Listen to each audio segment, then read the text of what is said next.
something a little different. I'm going to be reading this book. And as you can hear, I'm just using my normal voice, just a little more softer, rather than whispering, as I've been told that just my normal voice can be quite relaxing. And I'm going to start with The Code of the Samurai, Bushido, the Soul of Japan.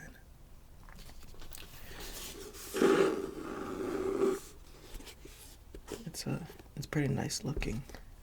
I like this thing here. And the pages are interesting.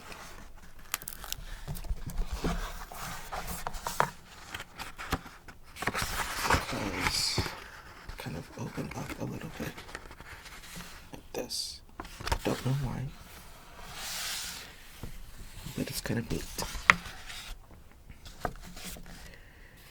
And I'm just going to do the first chapter and see what you guys think. I should keep doing more.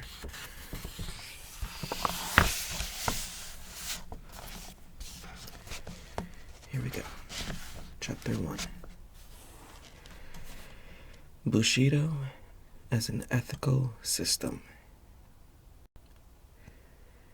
Chivalry is a flower no less indigenous to the soil of Japan than its emblem, the cherry blossom. Nor is it a dried-up specimen of an antique virtue preserved in the herbarium of our history. It is still a living object of power and beauty among us. And if it assumes no tangible shape or form, it nonetheless scents the moral atmosphere and makes us aware that we are still under its potent spell. The conditions of society which brought it forth and nourished have long disappeared, but as those far-off stars which once were and are not still continue to shed their rays upon us, so the light of chivalry, which was a child of feudalism, still illuminates our moral path, surviving its mother institution. It is a pleasure to me to reflect upon this subject in the language of Burke, who uttered the well-known touching eulogy over the neglected buyer of its European prototype. Not sure if I pronounced that word right. B-I-E-R. It argues a sad defect of information concerning the Far East, when so erudite of a scholar as Dr. George Miller did not hesitate to affirm that chivalry or any other similar institution has never existed either among the nations of antiquity or the modern Orientals. Such ignorance, however, is amply excusable, as the third edition of the good doctor's work appeared the same year that Commodore Perry was knocking at the portals of our exclusivism. More than a decade later, about the time that our feudalism was in the last throes of existence, Karl Marx, writing his Das Kapital, called the attention of his readers to the peculiar advantage of studying the social and political institutions of feudalism, as then, too, be seen in living form only in Japan. I would likewise invite the Western historical and ethical student to the study of chivalry in the Japan of the present.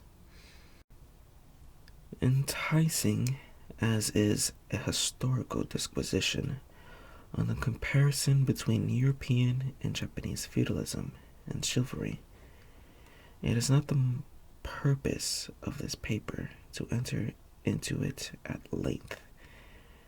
My attempt is rather to relate, firstly, the origin and the source of our chivalry. Secondly, its character and teaching. Thirdly, its influence among the masses. And fourthly, the continuity and permanence of its influence. Of these several points, the first will be only brief and cursory, or else I should have to take my readers into the devious paths of our national history. The second will be dwelt upon at greater length, as being most likely to interest students of international ethics and comparative ethology in our ways of thought and action, and the rest will be dealt with as corollaries. The Japanese word, which I have roughly rendered chivalry, is in the original more expressive than horsemanship. Bu-shi-do means literally military knight ways, the ways which fighting nobles should observe in their daily life as well as in their vocation. In a word, the precepts of knighthood, the noblesse oblige of the warrior class. Having thus given its literal significance, I may be allowed henceforth to use the word in the original.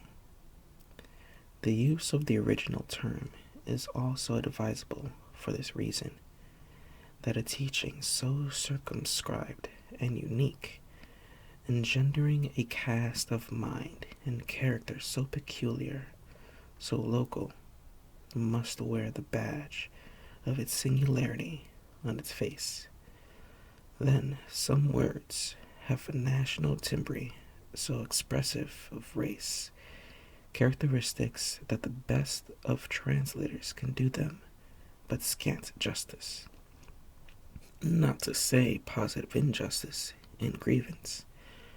Who can improve by translation what the German Gemonth signifies, or who does not feel the difference between the two words verbally so closely allied as the English gentleman and the French gentleman?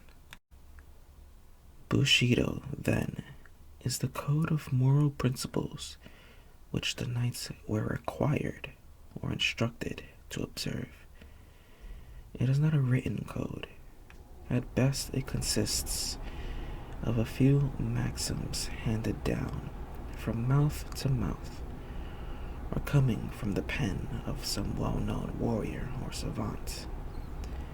More frequently, it is a code uttered and written, possessing all of the more powerful sanctions of veritable deed, and of a law written on the freshly tablets of the heart. It was founded not on the creation of one brain, however able, or on the life of a single personage, however renowned. It was an organic growth of decades and centuries of military career. It perhaps fills the same position in the history of ethics that the English Constitution does in political history, Yet it has had nothing to compare with the Magna Carta or the Habeas Corpus Act.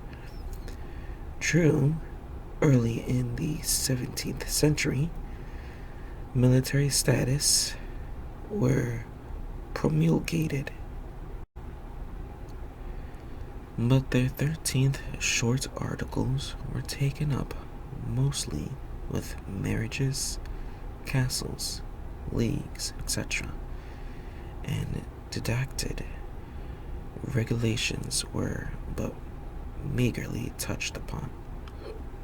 We cannot, therefore, point out any definite time and place and say, here it is, Fountainhead, only as it attains consciousness in the feudal age. Its origin in respect to time may be identified with feudalism, but feudalism itself is woven of many threads, and Bushido shares its intricate nature. As in England, the political institutions of feudalism may be said to date from the Norman conquest. So we may say that in Japan, its rise was simultaneous with the ascendancy of Yoritomo late in the 12th century. As, however, in England, we find these social elements of feudalism far back in the period previous to William the Conqueror. So too, the germs of feudalism in Japan had been long existent before the period I have mentioned. I do apologize about the air vent. If you're able to hear that, I'm sure you are. It just doesn't seem to want to turn off. Not really sure how to work that thing. So you may hear it once or twice. Again, in Japan, as in Europe, when feudalism was formally inaugurated, the professional class of warriors naturally came into prominence. These were known as samurai, meaning literally, like the Old English, knight.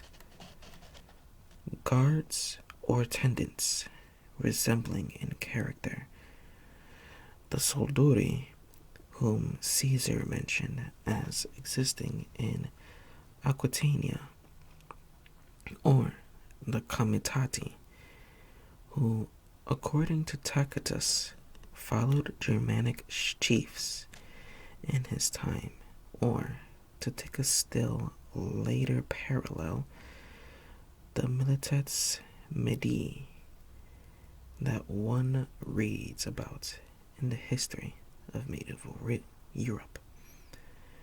A Sinisuko Japanese word, buke or bushi,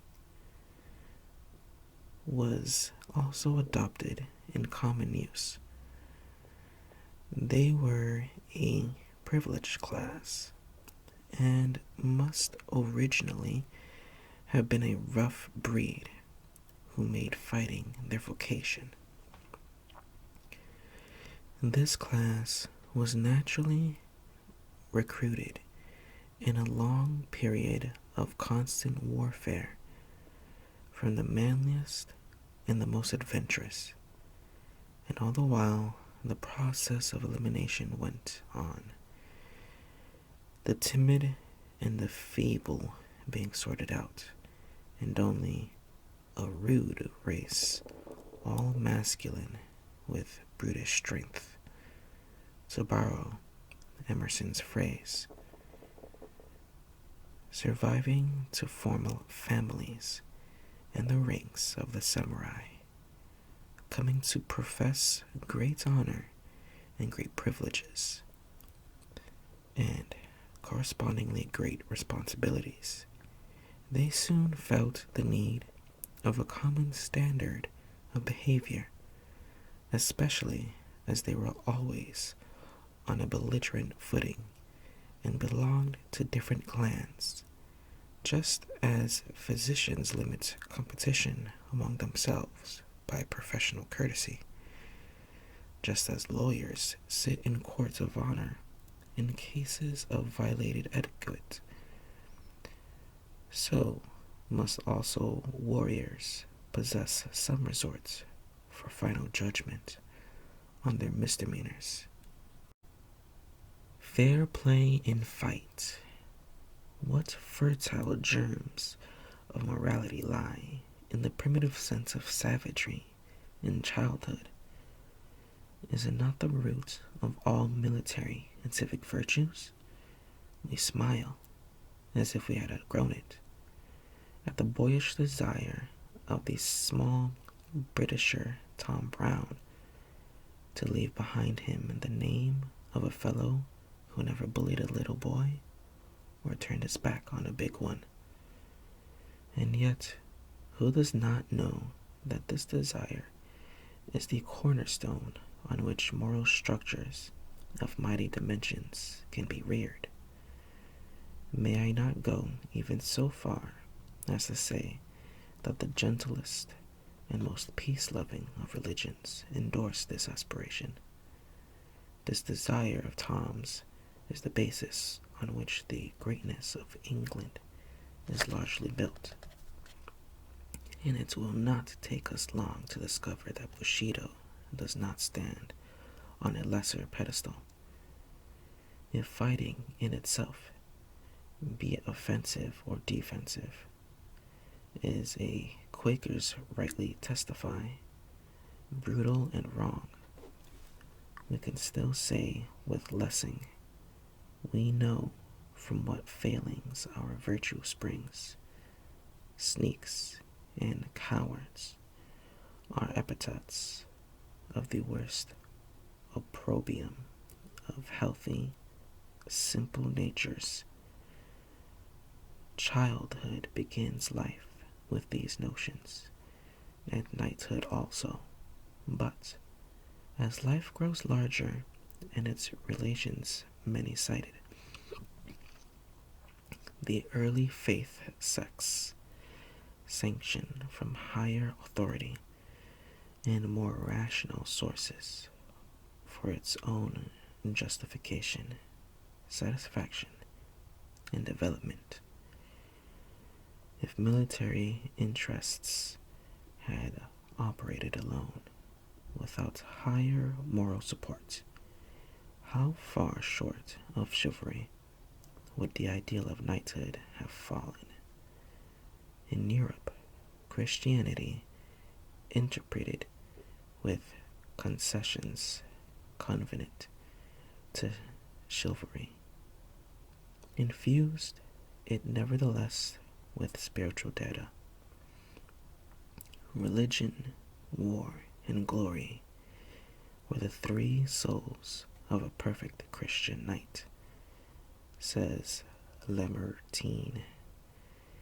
In Japan, there were several sources of Bushido.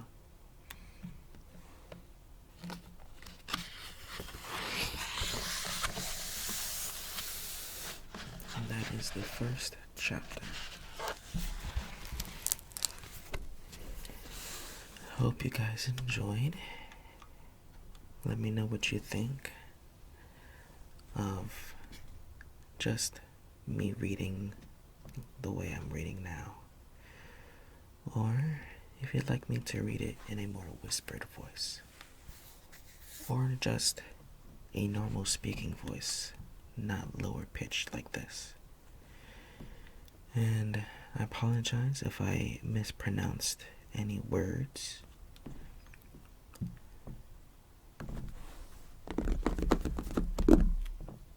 See you next time.